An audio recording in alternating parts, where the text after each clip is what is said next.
Hello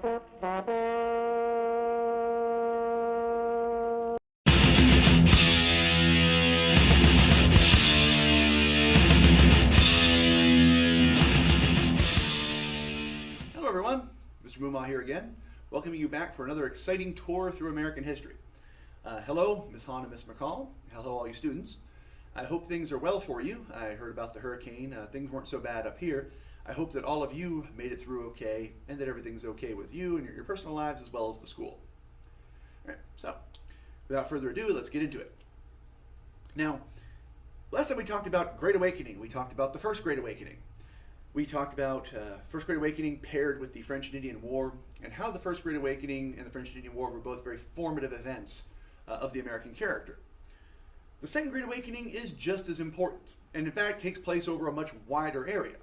There are many important differences between the First and Second Great Awakening that really just speak to the sort of character of each event, period, movement, however you want to describe it. In the first place, the First Great Awakening was something largely New England focused. I mean, yeah, it did go up and down the colonies. We talked about George Whitefield going up and down preaching all the way down into Georgia. But it really was located primarily in New England. It was preached to people who were already Christians. It was a bringing back of enthusiasm, a sort of introduction of an emotion into religious life.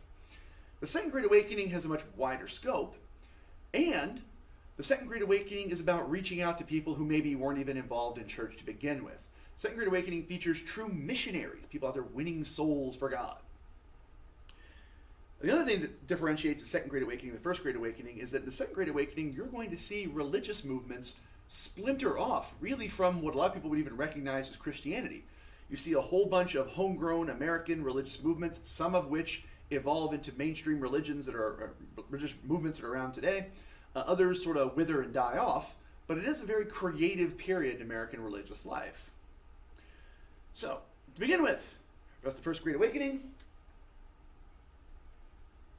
Or second Great, that's not already. That's the Second Great Awakening. Let's talk about revival. Now, those of you who are in what they call a low church Protestant tradition, and by low I don't mean low like, oh, it's bad or whatever like that. I mean, low church just refers to a sort of culture of simplicity, no stained glass, no robes for the minister or preacher or anything like that. Just a very simple, very, for lack of a better word, bare bones type Christianity, as opposed to the high church Protestant tradition, so things like with Episcopalianism, where you do have the robes and the stained glass, the choirs, and all things like that. But if you're in this tradition, typically you'll experience, at least in a traditional low church Protestant setting, you'll experience something called a revival. And revival just is a bringing back of enthusiasm about religion. Sometimes revivals do reach out and preach to new people, but a revival is just, it's not about sort of new life, it's about renewing life, reviving enthusiasm into Christianity. And the Second Great Awakening doesn't just involve this intense missionary effort, it also involves revival like the first one did. Revival is a characteristic feature of American spiritual life. The dominant religious traditions in America, these Protestant traditions, revival is a big part of them, as we'll see as we move forward here. Now, when you talk about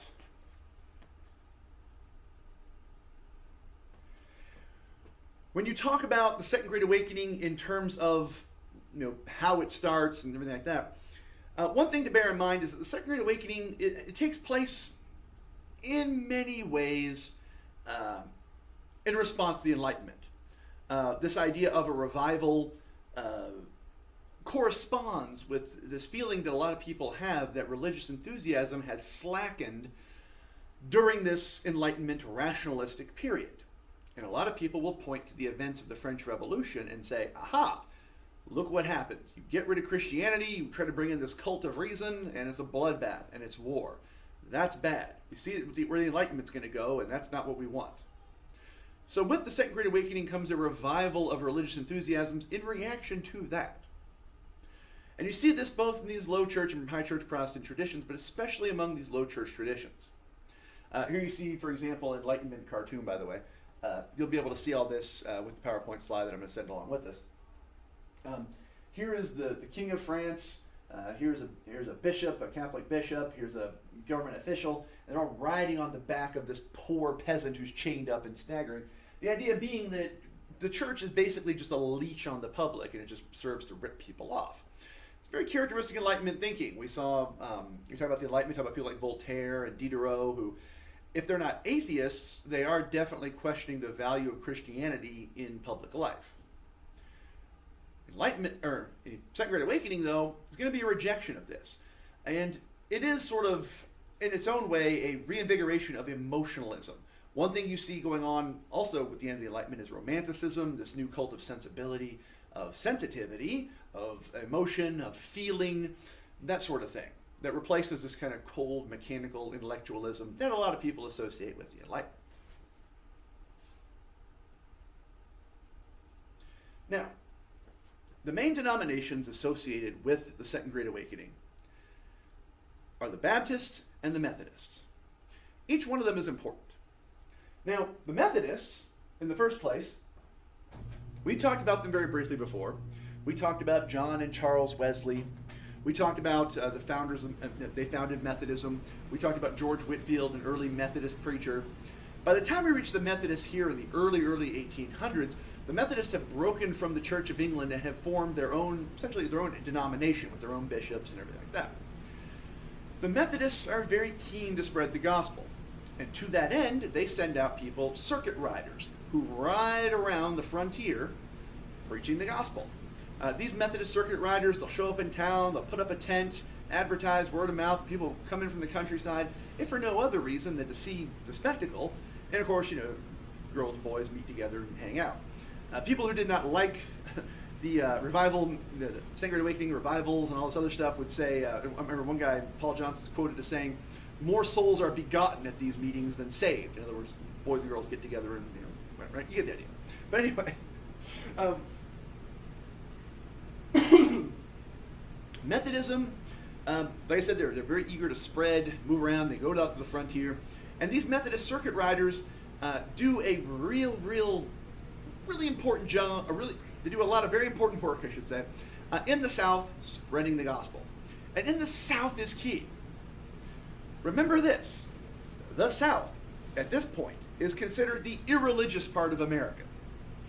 New England is where all the serious Christians are. The South, it's a bunch of rich plantation owners, and all they do all day is drink and gamble, play cards, throw dice, gamble on cockfights and horse races. They drink, and when they get mad, they duel and kill each other.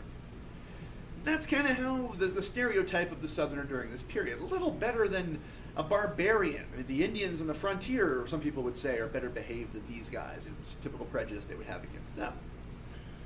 So a Methodist circuit rider who comes down to the South is really entering some hostile territory, which, when you guys read Peter Cartwright, you'll see for yourself.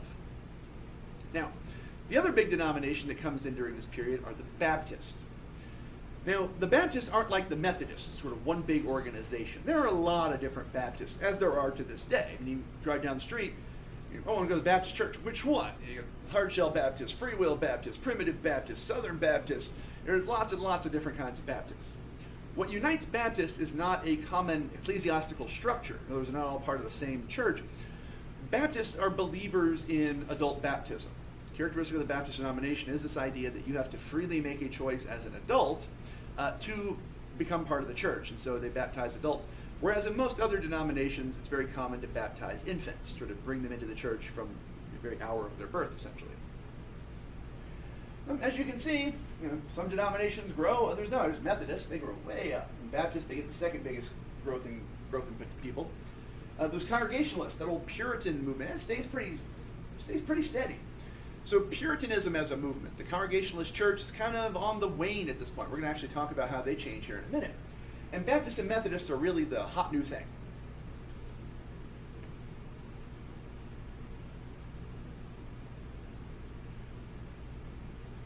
Like I said, this slide is about those camp meetings. You come up, set up a tent, be out there preaching, everybody in town comes. One thing to understand about these camp meetings, I didn't mention a second ago, how intensely emotional this is. The preacher gets up there, and he's just, you can tell he's about to say something important. And he gets going, and he says, I've been around here, and I've seen sin. I've seen people drinking. I've seen people gamble. I've seeing people fighting, all this stuff, and that's not what God wants. And he's watching you, and he sees what you're doing, and he has hell ready for you. Do you know what's up in store for you after you die? Hellfire. And he would be up there preaching like this, and people would be listening and just get drawn into it. People would have fits. They'd throw themselves on the ground, shaking. They would get the jerks. In other words, these involuntary spasms or these movements where they're just out of control of their bodies. People would cry. People would just be this really intense experience. And this could go on for days like this. Every day you get out and preach. And, of course, these guys are chosen for the fact they're very good at this, eliciting this emotional reaction. Now, one thing you see, another feature of the Second Great Awakening, is that it reaches into areas of life the First Great Awakening never really did. The Second Great Awakening spreads not just among white Americans, but also among black Americans, both free black Americans and slaves. The Second Great Awakening spreads among slaves, sometimes with deliberate effort on the part of white missionaries, sometimes just slaves on their own initiative get involved with this. This can cause all kinds of problems, issues, things like that. For one thing, slave owners' reaction to their slaves becoming Christianized will vary. Some people think that Christianity will teach slaves to be docile, to accept the world order as it is.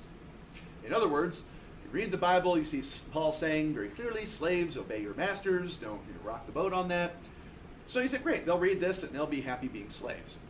Other people see the revolutionary potential in Christianity. They see this and they say, well, if the slaves read Christianity and they see that, in Christ there is neither slave nor free, they're going to start thinking they're equal with their masters, and the implications of this they're going to be a revolt. So Christianity is both a friend to the slave owner and an enemy to the slave owner at the same time.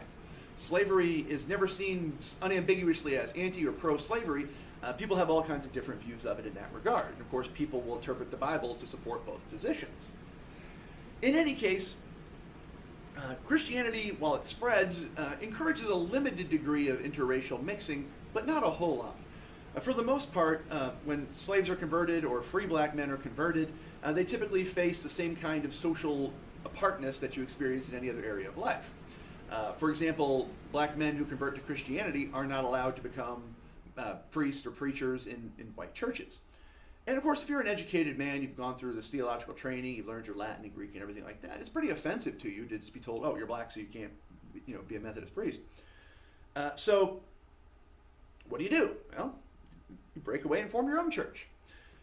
The Second Great Awakening sees the establishment of traditionally black denominations. African Methodist Episcopal, AME, Colored Methodist Episcopal, CME. You see a lot of these. And you see Baptist churches that they don't really have a specific black referencing name, but all the same, they are basically black churches as distinct from the white Baptist churches. Now, like I said before, way back we talked about the First Great Awakening and the problems that people had with it. One objection that people had to the First Great Awakening was it awakens these intense emotions, like we saw a second ago with the camp meetings. It awakens these intense emotions, and religion, like a wild animal, you open that cage, you let it out, it does what it wants until it gets tired, you can put it back in. But you can't stop it. You can barely control it. It does what it wants. And so, like a lot of masters feared, when slavery is introduced, or when Christianity is introduced among slaves, it takes on all kinds of variant forms. One form in particular it takes is associated with gentleman Nat Turner. There's a movie out now about Nat Turner, which really, I haven't seen the movie itself, I've read reviews and the plot summary and things, really seems to stray quite a bit from the actual historical circumstances. Nat Turner, for example, in the movie, he has a wife and she's sexually assaulted. In real life, there's no wife to speak of, nothing like that happened. Nat Turner seems to have been at least believed that he was this religious prophet, this person with this direct connection with God. Characteristic feature in the Second Great Awakening is that you see these people who pop up over and over again, this prophetic figure. I'm breaking through all the preachers and priests and established religions. I talk directly to God. I have this connection. I have this prophetic voice. God speaks through me. Nat Turner sees himself as one of these prophetic figures. He reads the Bible. He comes to the conclusion that God has chosen him basically to lead this race war to overthrow the slave system. And this is from court testimony and things like that. He never really spelled out his exact mission in some kind of manifesto or anything, but this is what it seems to be that he came up with. Well, Nat Turner preaches the other slaves, and they keep this pretty quiet, and one day there's an eclipse, and Nat Turner decides that's the sign. So he leads a revolt, arms a bunch of local slaves, they murder everybody, all the white people on his plantation. They go from plantation to plantation, murdering white families, men, women, children, everything. Until finally the local militia in Virginia is able to assemble and put down this rebellion before it can spread any further. Everybody who's not killed basically in the fight is rounded up and hung. And there's this huge crackdown, this brutal repression of any kind of anti-slavery sentiment among the slaves. People are killed, and people not only just straight up murdered, but executed by the government, convicted of conspiring to basically lead a slave insurrection. And slaves are watched much more closely. Large meetings of free black people or slaves there has to be a white person there watching, paying what they're saying. And this is very different than what existed before. If you read Eliza Lucas Pinckney in South Carolina, for instance, her diary, she talks about just part of her day-to-day life going around teaching the slaves to read. At this point, that's becoming ever progressively illegal. Slaves read, they read the Bible, they get ideas like Nat Turner, that's what everybody's worried about. And so you really can't understand anti-slavery sentiment in America without understanding the Second Great Awakening and how that plays a part in it.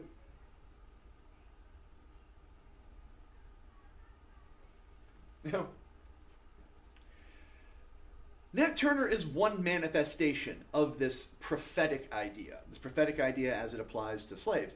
But of course, this idea that this prophet had this direct connection with God, and I'm able to basically act as his representative on earth, bypassing all human religious institutions, plays out all over the place.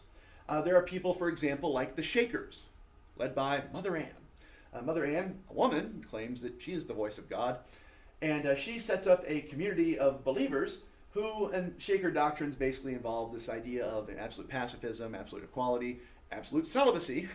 That's the key thing. Men and women live very rigorously separate lives. Here you see, again, you'll see this better on the presentation I send you. Shakers danced. Dancing was a big part of Shaker religious services. They would get together and have these big group dance sessions where they'd sing Shaker songs and dance. Not touching each other, obviously, but they would dance and sing. The idea, kind of like the Quakers, where you feel God's enthusiasm, the Holy Spirit descends on you and you shake, that same kind of principle. So apart from dancing, the Shakers also make furniture. Well, they support themselves. You still see Shaker-style furniture for sale in certain places. Wikipedia to see what Shaker furniture looks like. Because they practice celibacy, there's not any people being born into the Shaker community. It depends on recruits. And so eventually the movement dies out as religious enthusiasm kind of goes away. It's not a self-perpetuating body of believers. For its time, though, it's a pretty well-known movement. You can actually see YouTube videos of people who've recreated Shaker dancing, and it's interesting to watch. You also get these kinds of cults of personality. This gentleman right here, John Humphrey Noyes. John Humphrey Noyes decides that he's a prophet. Forms his own community, basically centered on him, and he's being basically this voice of God who has been set apart by God as part of a plan to revive humanity. Interestingly, through free love, which is to say men and women aren't bound by vows of marriage, you can just sleep with whoever you want, which in this context basically involves John Humphrey Noyes sleeping with everybody else's wife. Socialism, again, at this point you start to see this political aspect of the Second Great Awakening. We saw that a little bit with Nat Turner. I mean, the slave revolt is sort of a political movement. But he's actually talking about socialism, about reorganizing the government, sort of a powerful state that can redistribute property, that sort of thing, centered again on him. And interestingly, eugenics. John Humphrey Noyes believes that he is going to conceive this sort of reincarnation of Jesus almost, and that to that end, his breeding and human breeding in general needs to be controlled. Too many bad people are having kids, and that's causing all kinds of problems. It's interesting that all of these ideas will kind of be secularized later on and move into the mainstream of thought but they really come from this guy who starts his own cult, really. John Humphrey Noyes ends up actually, where do I have it? John Humphrey Noyes actually goes and founds a religious community in Oneida, New York, and again centered on him having sex with everybody's wife. And eventually he dies, quite unexpectedly. He told people he'd live forever. He dies, and the community is faced with a choice. Well, what do we do now? As it happens, the community has been making money to this point by manufacturing silverware. They make forks and spoons and knives, and they sell it in the local community, and it's pretty popular. So they decide, let's keep the whole making silverware thing and lose the whole cult thing. And so they become not a cult anymore, but a business, the Oneida Company. Oneida Company is still around to this day, still making silverware. You can buy plates, dishes, everything like that. And interestingly enough, nobody really remembers that it started off as this radical free love movement centered on John Humphrey Noyes doing it with everyone's wife. You'll see, who was it? Was it Eric Hoffer? I forget the name of the philosopher, but somebody once said that every great movement starts off, not if it's a movement, turns into a business, and degenerates into a racket. Well, Oneida Company literally started off as a movement and ended up a business. I don't think it's a racket. I mean, you don't have to buy their silverware, but you get the idea. Anyway. So,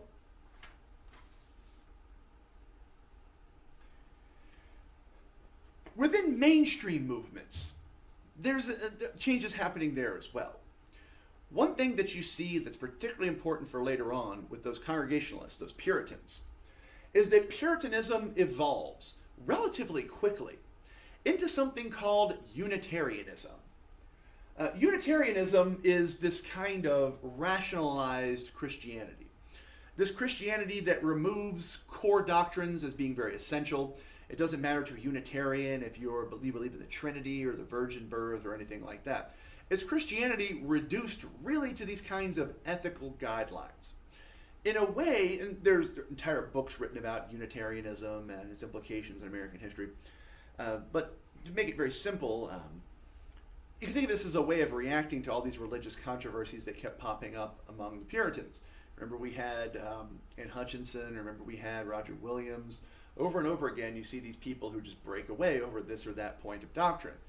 And so as this community becomes more and more settled in America, you see those rough edges of difference kind of smoothed away. And what you end up with is this Unitarianism. Now, Unitarianism takes a lot of different forms. Some people, you get Brook Farm, where a bunch of famous people go to live. Very famously, Hawthorne goes and Nathaniel Hawthorne. Is it William Hawthorne? Nathaniel Hawthorne goes and lives there for a little while, writes a book about it, Blythewood Romance. It's this kind of utopian community, this idea that we can, with our rational minds, construct this perfect society. If it sounds like the Enlightenment, it is in a way. Unitarianism, another way you could think about it is, it's sort of the Enlightenment mixed with Puritanism kind of together.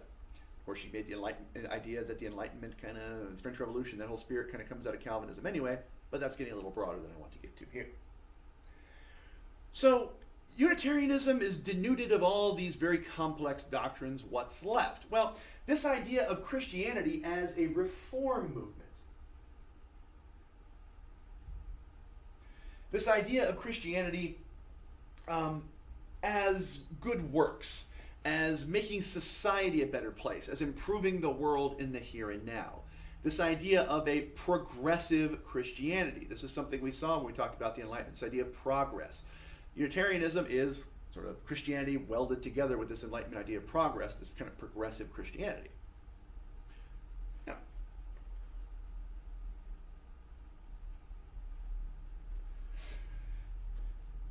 one thing that's characteristic of Protestantism in general from the very beginning is this idea of restorationism. And every Protestant denomination has its own idea of when something went wrong. But they all share the idea that something did go very wrong in the church. Jesus came, he established his church on earth, he gave it certain commandments, doctrines, set up how it was supposed to work, and then it goes wrong, and then it's the job of the Protestant reformer to set it right, to restore early Christianity. That's this idea of restorationism. It runs through the entire history of the Protestant church. Did it go wrong with right after the first generation of apostles? Did it go wrong with Constantine, the Council of Nicaea? Did it go wrong with the medieval Catholic Church? Somewhere along the line it went bad, and the Protestants are going to fix it. Well, you see this idea really become very, very important, central, in fact, to the Second Great Awakening. And new movements pop up with the goal of restoring what they see as authentic Christian teachings. Millerites, for example.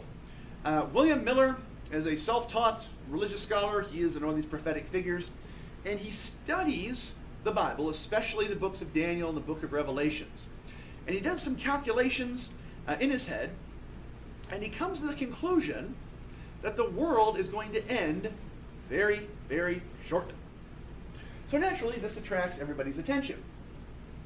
And he says, guys, by my math, if I add up everything together, if I looked at all these prophecies correctly, the world is going to end in 1843. Now, he lays out his case, and this is a whole chart here where he's laying out all the different things he added up and interpretations and everything. He lays out his case, and a lot of people think, wow, there might be something to this. And so people get on board with this Millerite movement, and, well, the world doesn't end. So the people who sold all their stuff and everything waiting for the world to end kind of felt kind of bad. So William Miller says, oh, well, if I'm going to, I guess, forgot to carry the one, and so the world's going to end in 1844. So everybody, again, jumps on board with this, and the world doesn't end. Second coming does not happen in 1844. Well, the way people react to this determines the future course of this Millerite movement. Millerite thinking dovetails into the Seventh-day Adventist movement. You see Jehovah's Witnesses come out of this as well. This idea that the second, especially among Jehovah's Witnesses, this idea that second coming did happen, but it was kind of a secret second coming. And that the whole thing will work itself out in time, but Miller wasn't really correct, or wasn't incorrect, sorry. But this stuff like this pops up all over the place. This idea that the world's going to end soon, and that we need to get right, we need to restore the church, that even the mainstream Protestant churches have gone astray, and that we need to get back to the Bible and what really happened in the early church.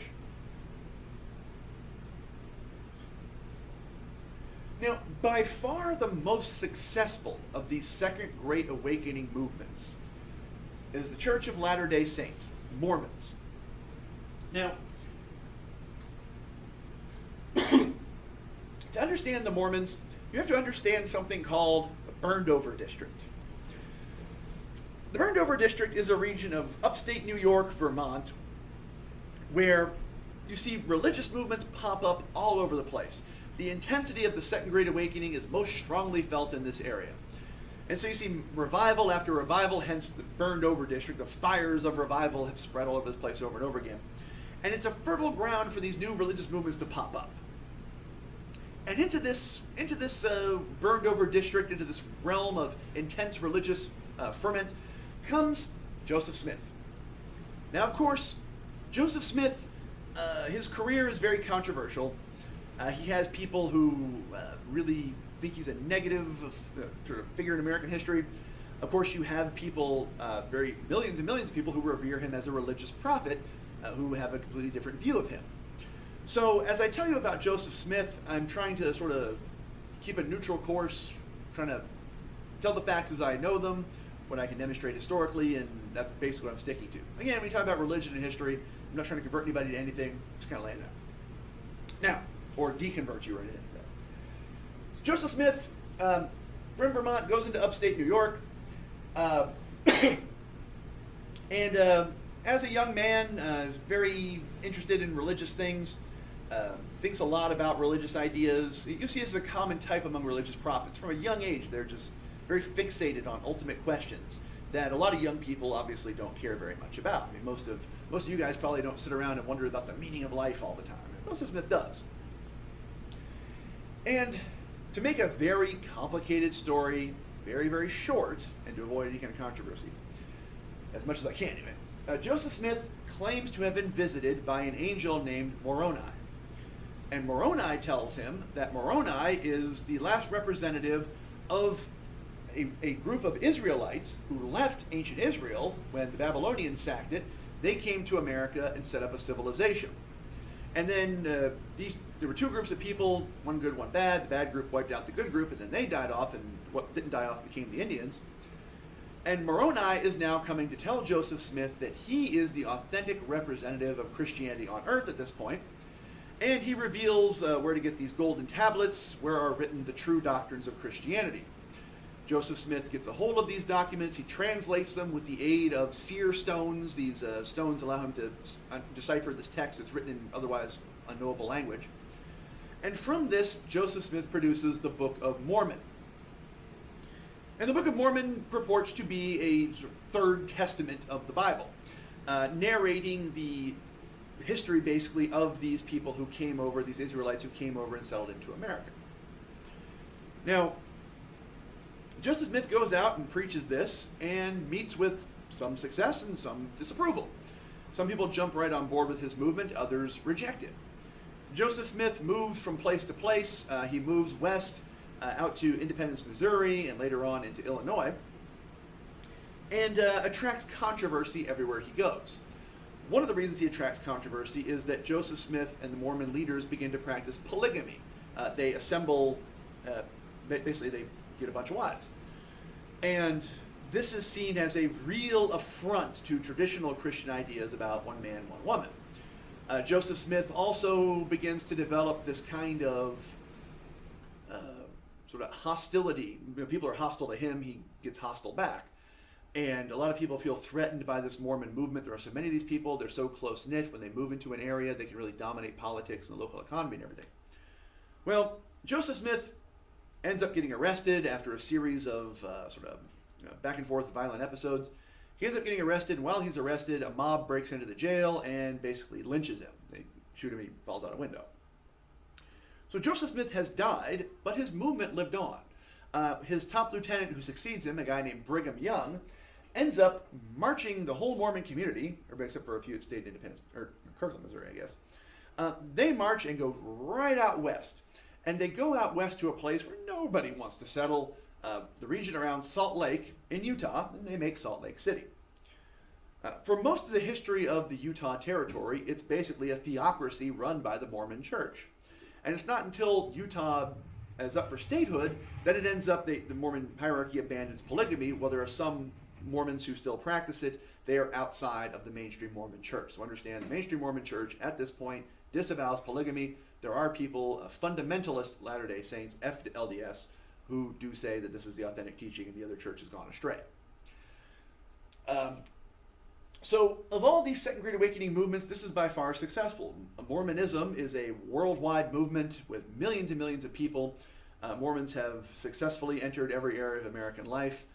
But the controversial early beginnings of Mormonism are still there. People debate the implications of it.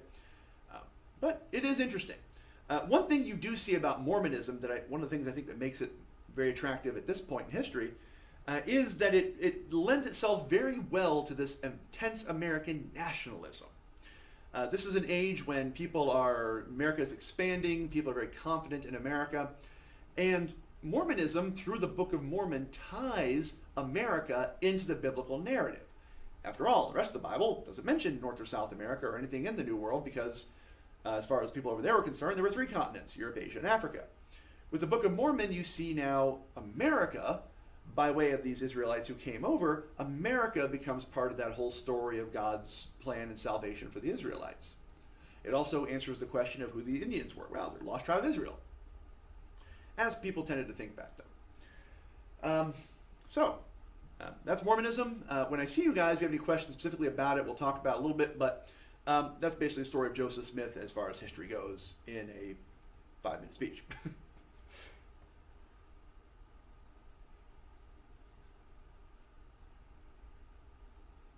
Now, the Second Great Awakening's political and social legacy is very complicated. Oh, hold on, bell. Okay, it's going to ring in 5 minutes, we'll be right. The Second Great Awakening's political and social legacy is very complicated, but one of the most important ways it manifests itself is this idea of social gospel. Social gospel comes straight out of Unitarianism this belief that the best way to be a Christian is to fix the world as it is through political and social reform. Now, technically, social gospel is sort of considered a term that describes later movements, but I think it fits in pretty well here. You see all kinds of Christian-tinged political movements. Movements to make things illegal, movements to promote literacy and health and good youth, movements to ban gambling and all kinds of vices. All of them tinged with Christianity, bound up with this Enlightenment era of progress. So you see again, Christianity plus progress equals social gospel. One way this manifests itself is the temperance movement. People basically want to ban alcohol. What's interesting about the temperance movement is the fact that women really take a leading role in this. Temperance movement's a big part of the later women's rights movement. A lot of people roll right from temperance into that. The temperance movement basically says we need to get rid of alcohol. If not restrict its use, get rid of it outright. And it's important to understand, people tend to think of temperance movement, prohibition later on as being just, oh, these people want to stop all the fun. Alcoholism is a very, very, very serious problem in America at this point. People consume way more alcohol than they do today. I read one estimate where people consume something like 15 gallons of alcohol, hard alcohol, a year on the frontier, which is a tremendous amount of grain alcohol to consume. That's like blindness inducing. People are drinking like this. And this causes a lot of social problems. When you're drunk, you can't work. In a society where the husband is the breadwinner, if your husband's an alcoholic, your family goes hungry. If your husband's an alcoholic, he probably beats you. If your husband's an alcoholic, he wastes the family's money. And there's no welfare or anything like that. So stopping alcoholism it's not just about stopping the fun. It's really about saving families and helping to keep them intact. At least that's how the temperance advocates would see it. This woman right here, this is Carrie Nation. Carrie Nation, great example of how religion and politics come together in the Second Great Awakening. Carrie Nation believes that she is on a holy mission to end alcohol. And, well, what does she do? Kicks in saloon doors with a big axe and just goes to work. Trashing bars, smashing open beer barrels. She's apparently a very large woman, and she just walks in basically spouting Bible verses, swinging an axe. People tend to stand out of her way. Most men at this period, even very rough men on the frontier, aren't going to just tackle a woman. And so she just goes about her business smashing up the bar while they just sort of stand there and watch her. Here you see, this is a later cartoon where it says, the Saloon Smasher. Here she is wearing black, her widow tweeds, she had a big hatchet in her hand. And in this instance, she's against cigarette smoking. You may smoke, but the devil will smoke you yet. Telling the young men that basically smoking cigarettes is sinful, the devil's going to get you, and she has an axe in her hand, so maybe she's planning on hitting them. There's a cop right there. He doesn't look like he's going to do anything. So you get the temperance movement, trying to ban alcohol, very heavy female involvement. And then you get a political movement that's even more significant, abolitionism. Abolitionism springs right out of New England, right out of Unitarianism, right out of this idea that political reform is the way to advance Christianity. Understand, abolitionism is always a very tiny movement. Abolitionism and anti-slavery aren't the same thing. Most people in the northern states and territories are anti-slavery, which is to say, I don't like slavery, I don't want it around me, I don't want it to spread. Are you going to send your son to go to war to stop it? No. Are you going to really do anything to try to stop it? No. But I don't like it. That's anti-slavery. Most people in the North are anti-slavery. Abraham Lincoln can be fairly characterized as anti-slavery. Not an abolitionist. Abolitionists don't just dislike slavery. Abolitionists want its immediate end. They want slavery to be done away with by law, by force, whatever. They see it as such an affront to America's character that it should be gotten away with right away. It's important to understand this is a very radical position that is held by a tiny minority of people. Well, those people, however, are very influential. Those people are in New England. They come from wealthy, old families. They have access to media, the resources to make their views heard, and thus their influence is way, way, way larger than their actual numbers would suggest. At the same time this is going on, we're going to see in the South this transition from this idea that slavery, the Jeffersonian idea, it's a necessary evil, to this John C. Calhoun idea, slavery is a positive good. And that idea is going to bump right into this emerging abolitionist movement. And as far as the slave owners in the South are concerned, abolitionism is this intensely radical movement spawned by religious fanatics, as everybody knows those Puritans were, to take away their entire way of life. So, that's a Second Great Awakening, a tour straight through it.